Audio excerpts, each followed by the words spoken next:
You ever feel like you're in a fight with yourself? Like you decide you're going to do one thing and then you just don't? You want to be productive, but you end up procrastinating. You want to feel confident, but then you hesitate. It's this super common struggle, right? This weird gap between what we say we want and what we actually do. Well, today we're going to pull back the curtain and look at the hidden force that's really calling the shots. So it all boils down to this inner tug of war. On one side, you've got your conscious mind. That's the part of you that's logical, that makes the plans, that says, I'm going to crush this. But then there's this other voice. It's deeper, way more powerful. That's your subconscious. And while you're cheering yourself on, it's whispering in the background, yeah, but what if I mess this up? What if I fail? And that's not just a passing thought. It's a deep-rooted feeling. So when these two go head-to-head, your conscious goal versus that subconscious feeling, who wins? Which one is actually in the driver's seat, making the final call on what you do next? The answer might surprise you, and honestly, it explains pretty much everything about why we act the way we do. The winner? It's your subconscious mind. Pretty much every single time. You can think of it as the hidden architect of your life. It's the one who drew up the original blueprints for how you see the world, and you've been building your life based on those plans, often without even realizing you're holding them. So what is this subconscious mind anyway? It's not some mystical, floaty concept. It's basically the operating system for your entire life. It's the powerful, automated software that runs your habits, dictates your gut reactions, and influences almost every single decision you make, all while humming along silently in the background. And this is where the power difference really shows up. A conscious thought, like, I'm going to start working out, is just a surface thought. It's like a tiny little boat bobbing on the surface of the ocean. But a subconscious belief, like, I'm not the kind of person who sticks with things, well, that's a massive, powerful ocean current. And when they're going in opposite directions, guess which one wins? The current, always. So how does the subconscious have so much power over you? Well, it does it by acting as a powerful filter on reality itself. You see, you don't actually see the world as it is. You see the world your subconscious is prepared to see.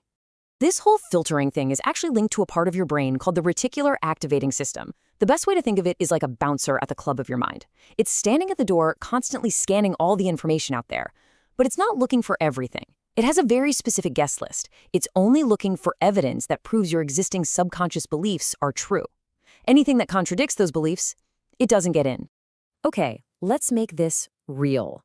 Imagine the world offers you 10 different opportunities. But your subconscious filter, your bouncer, is working from a belief that says, nothing ever works out for me. So what happens? Your brain literally ignores the 9 good opportunities and zooms in, laser focus, on the one thing that confirms your negative belief. And then you get to stand back and say, see, I told you so. It's a perfect self-fulfilling loop. Now, this isn't just some abstract theory happening in your head. This internal filtering has very real, very tangible effects on your everyday life. It translates what you believe on the inside directly into how you act on the outside. And this is what it feels like when your conscious goals and your subconscious beliefs aren't lined up. You feel that internal resistance, like you're trying to push a car with the brakes on. You hesitate, you procrastinate, you find yourself avoiding things you know you should do. Or you start something with tons of energy, but then give up way too early. These aren't character flaws. They're just symptoms of a misaligned inner system. And it gets even deeper than just your behavior. This quote really nails it. Your nervous system, your body, it literally can't tell the difference between a real-world threat, like a lion chasing you, and a powerfully imagined one, like your deep fear of failing a presentation. Your body freaks out just the same. And here's the physical price you pay for that internal fight. When you're running on subconscious doubt, your body gets flooded with stress hormones like cortisol. Your muscles get tight, ready for a fight that isn't even there. And what's the result? As you can see, your energy and focus just tank. You're trying to achieve a goal, but you're literally fighting your own body's chemistry to do it. So after all that, you might be thinking, great, I'm doomed. But no, absolutely not. It just means we need a different strategy. And that brings us to the most important part, how you can actually start to rewrite that inner blueprint and calm down that stress response. And here's the key, the real secret. Lasting change doesn't happen by just trying harder on the surface. That's like trying to fix a huge crack in a wall with a coat of paint. It just doesn't work. The problem isn't the paint, it's the foundation. You have to go deeper, to that inner architecture where those beliefs were built in the first place. So what can you actually do, like today, in a tough moment?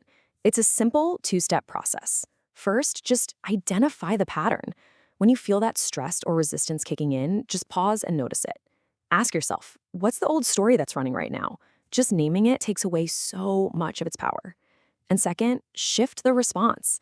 You don't have to solve everything. Just choose one tiny different action. If your pattern is to procrastinate, just open the document. If it's to stay silent, ask one question. Every small shift is like casting a vote for a new blueprint. And that really just leaves us with one final big question. This isn't just theory, right? This is the instruction manual for your life that's been running on autopilot. So take a second and really ask yourself, what blueprints are you living by?